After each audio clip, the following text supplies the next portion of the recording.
Hey y'all, Kasey here. So, for those of you who are new to this channel, welcome. I am Kasey Charlotte King, licensed marriage family therapist, certified relationship therapist, and I like to consider myself somewhat of a marriage expert. And not just due to the years I have in the field, but I'm also married and being married for quite a bit of time that I have over 16 years. I've been through a bit, seen a bit, and so you can trust that a lot of what I'm telling you is not just from the books, not just from the couples that I see, but also in my own life and things that we have had to work through. So today I'm going to talk about one of those things actually, and that is work-life balance. So let's just jump right in. I like to always kind of go to the research and what the research says about balancing marriage, family, kids, and all of those things. And one thing, like the biggest thing, over 70% of couples struggle with work-life balance. I think the actual number is 76%. That is a lot. 76% of people couples find it challenging to find balance between, excuse me, find balance between work responsibilities and home life responsibilities. So that is a very extreme number that over three-quarters of couples or married couples have yet to figure out how to maintain a level of quality life in both worlds because those things they're possible, they can happen, and there's a small percentage of 24% that said hey they actually do, but 63% of couples wish their employers offered marriage counseling. That's very now that part I found I find very interesting that close to three-quarters of couples say, hey, we would love to have some marriage counseling offered through our employer. Because let's look at the demands there. The demands that tug on you as an employee to perform. You have to show up every day in and out and be and do your absolute best, especially in this economy. Okay, especially in this economy, people are struggling to find jobs. If you have a job, you need to hold on near and dear to that job because there is someone ready to come in and take it in a heartbeat. So people are stress levels are higher, quality of life is lower. People are putting more effort, more energy into their work life than they are into their home life. If that is you, please let me know. Put that down in the comments if that's you, if you are there now, if you have been there. And here's something I found very interesting in that too. Husbands have slightly better balance than wives do. They have a little more leisure time. And not that much, but I've always found with men, they find a way to figure it out. They will say no. They often don't overcommit themselves. Let's look at it. Today, if you're watching this, it's Sunday. I'm a football fan. I absolutely love football. I'm here recording. Where's my husband? He's probably watching football, as most men when it comes to sports, right? So they have no problem saying, hey, this is my dedicated day that I am going to do absolutely nothing. I tell people, I have told people pretty often that years ago we were stationed in Virginia. My husband came home one day and said that he was putting on his Atlanta Falcons pants. He's from Georgia, and he's putting on his pants, and he's like, "Well, I'm in my weekend clothes." I'm like, you're not going anywhere?" And he said, "No." I said, "Well, I have like all this stuff to do." And he said this three words, and it stuck with me and still sticks with me. And it really helped me create, some of the balance that I have in my life or create the way I level up my quality time. He said, "That's on you." I was like, oh, okay. Right? Because I overcommitted myself and things that I said I had to do, I really could have either had been done those things or scheduled it out in a way where I'm not overextending myself. And a lot of us women do that. We overextend ourselves. We don't know how to say no. And that is oftentimes what leads us to burnout, lack of self joy, lack of self care, because we are not spending that time just saying yes to us. So I'm going to really kind of get into how to maintain it or how to create it. And so the one thing I want you to remember, even though I say balance, there is no such thing. I mean, how do you measure out the scale? What does that even, what does that even look like, right? I always like to say, give quality time to, give quality attention to what's in front of you. When you're at work, give quality attention to what is at work. Are there going to be times when family things and kid things creep in? Absolutely. Absolutely. However, when you're at work, most times you can sit and focus and pay attention to work. The same thing is when you come home.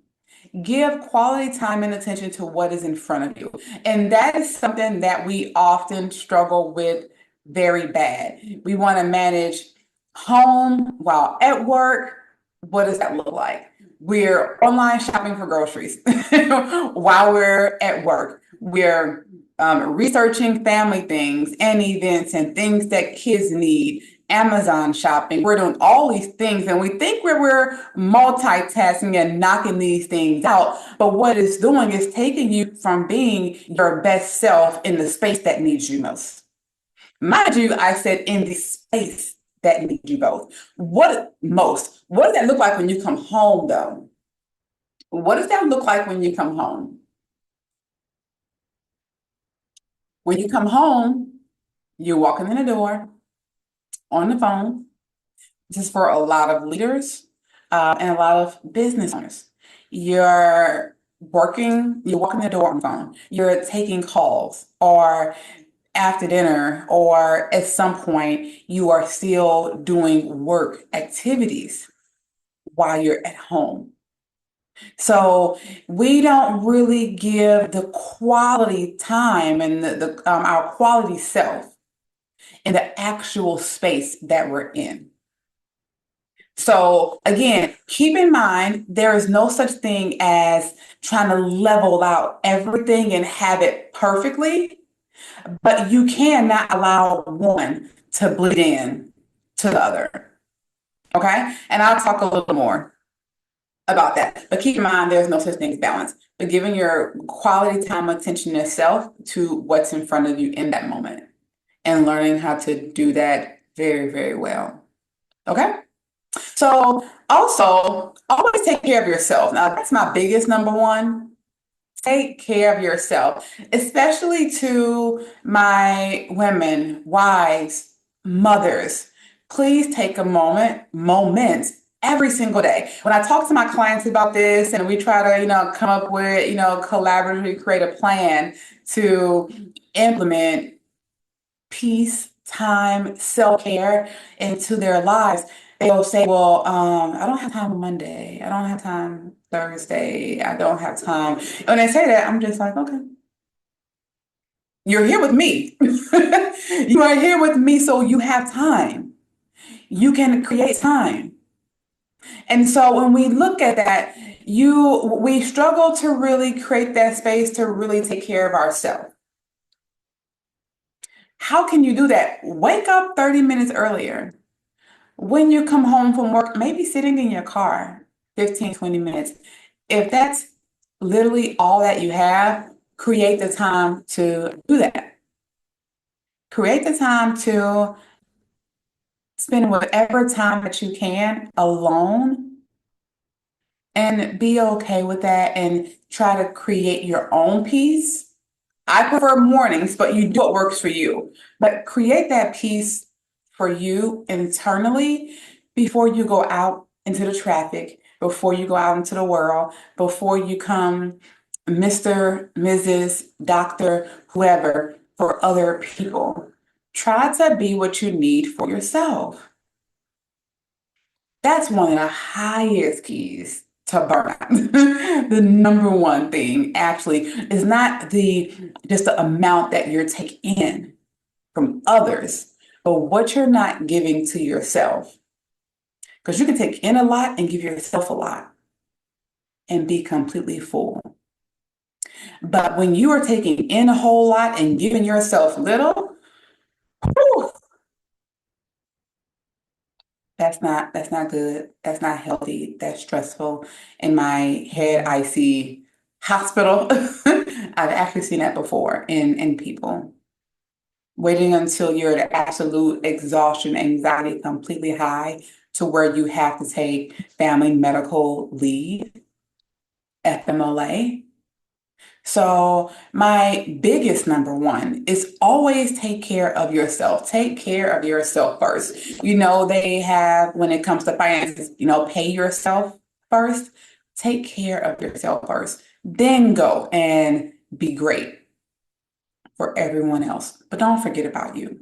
If you don't take anything from this, everything I say is important here. But if you don't take anything from this, take away from this to take care of you. Okay? Next one. Keep a calendar on hand. Now, I'm not a big write in calendar type of person because the way that I operate, as much as I'm a stationary girl, I always write notes. I don't do well with just smaller calendars. Mine have to be big, especially when it comes to family events. I'll have a whiteboard, which is usually right here on this wall, of what everything I need to cover for my family today daily, but I also have one that I sit at our kitchen table, and my husband and me, we sit and discuss what's going on in that week, what's coming up in that month. Sometimes we sit at the table over dinner and discuss what the kids have coming up. So who has events, what's going on in this month, the next few months, who's obligated to go where, who's flying where, what's changing in work schedules. What happens a lot of times is we have those conversations way later. We have them later than what we should. And now we're fussing about who's doing what, who's fulfilling what. Well, I can't be here. Well, I have to work because we haven't done the work beforehand. Sorry, I have a fly in here. We haven't done the work beforehand. And that work beforehand looks like laying everything out with your family, laying it out with your kids, laying it out with your spouse, what you need from them. Okay. So whenever there is a change in scheduling, have a conversation with your partner so they are already aware of what that looks like and what you need from them. Okay. So that is number two. Number three is a big one because we always don't. This is one we struggle with, y'all. Number three, update each other on changes. Whenever changes come about, I apologize. Whenever changes come about in the life, whenever changes come about in business, you have a conversation with your partner about those changes. You update them on your changes. I don't care if you're getting a promotion. I don't care if there is a change in the shift. Whatever that may look like, you include your partner. Because keep in mind, this is not just your life. This is not just your work. This is not just your family. It's your spouses too. So they need to be included on whatever changes is coming up so they can know how to adjust. If they can adjust, what needs to pivot moving forward. So again, I'll go back to keep in mind there's no such thing as balance. Number two, always take care of yourself. Or number one, always take care of yourself. Number two, keep a calendar on hand. Family meetings are important. Oftentimes when we have those, we have them at dinner time. That's when people are, kind of together. The most dinner time or weekend one breakfast. We'll discuss whatever anyone has going on, what changes are coming up, and what that may look like for the family. Okay. And so next, disconnect from the outside world. Social media, there's so much research out there about social media and how it affects relationships, how it creates space for people to disconnect in their marriage. You often find couples who are disconnected emotionally. And when they disconnect emotionally, what are they doing? They're separating themselves from their family. They are, and separating does not mean physically separating. Sometimes it can be physical in the bedroom, in the garage, outside, in the car, something like that. But you can emotionally separate and sit right there with your family and endlessly scroll and scroll and scroll. And when you do that, you are really cutting yourself off, not only from what it is that you truly need and you're truly missing, but also quality time with your family. So disconnect from the outside world. I remember telling a couple, hey, when you come inside, maybe put your phone right there by the door, even if it's just for 45 minutes. Put your phone by the door, even 45 minutes, and just completely shut off. Go hug your spouse, spend time with your kids. Maybe after some time, then you come in and then you go back to your phone if it's necessary. But disconnect from the outside world. If you're coming in from work, you're already intertwined in the outside world from anywhere from 8 to 14 hours a day. Why is your family not deserving of an hour from you? Why are you coming in from the outside, bringing the outside in? Whew. Who can we say that again? Why are you coming from the outside, bringing the outside in? One more time. Why are you coming from the outside, bringing the outside in? When you leave out and you go to work, you're going into the outside world. You're spending time in the outside world. You're taking care of outside people. When it's time to go home, it's time to take care of the inside. Who's inside that house? That's who's deserving of you. That's who's deserving of your time, who's deserving of your love, who is deserving of your attention.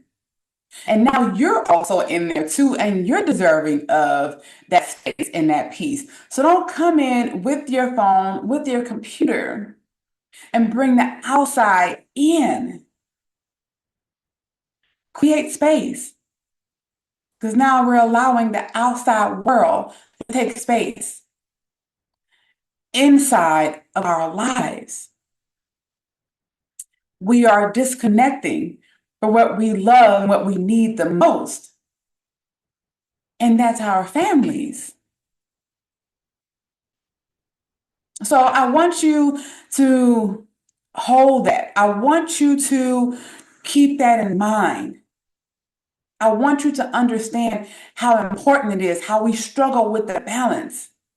One more phone call. Okay, someone is calling. I have to do one more thing, one more thing. And one more thing turns into 30 minutes. One more thing turns into an hour. One more thing turns from a phone call. Now I'm at my computer. One more thing turns into a repetitive habit. And now you come from work, you're working at home, and you're not working on your marriage. You're not working on being an active mom. You're not working on being an active dad. So what are you constantly working on? You're constantly working on work. And how does that work? Like, explain it to me. How does that work? It doesn't. That's why 76% of people find it challenging to find that balance, are being able to separate the two, because you're always on, and you're not always on as husband, you're not always on as wife, you're not always on as mom, but you're always on as someone's employee. And so when you're always on as someone's employee, you're turning yourself off as mother, you're turning yourself off as father, you're turning yourself off as you. What life are you creating? Okay.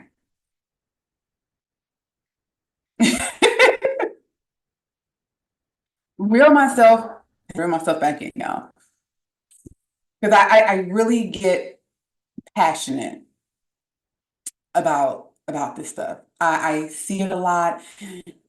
It happens a lot. If you're watching, it's a high chance it may have happened to you or something that you're going through.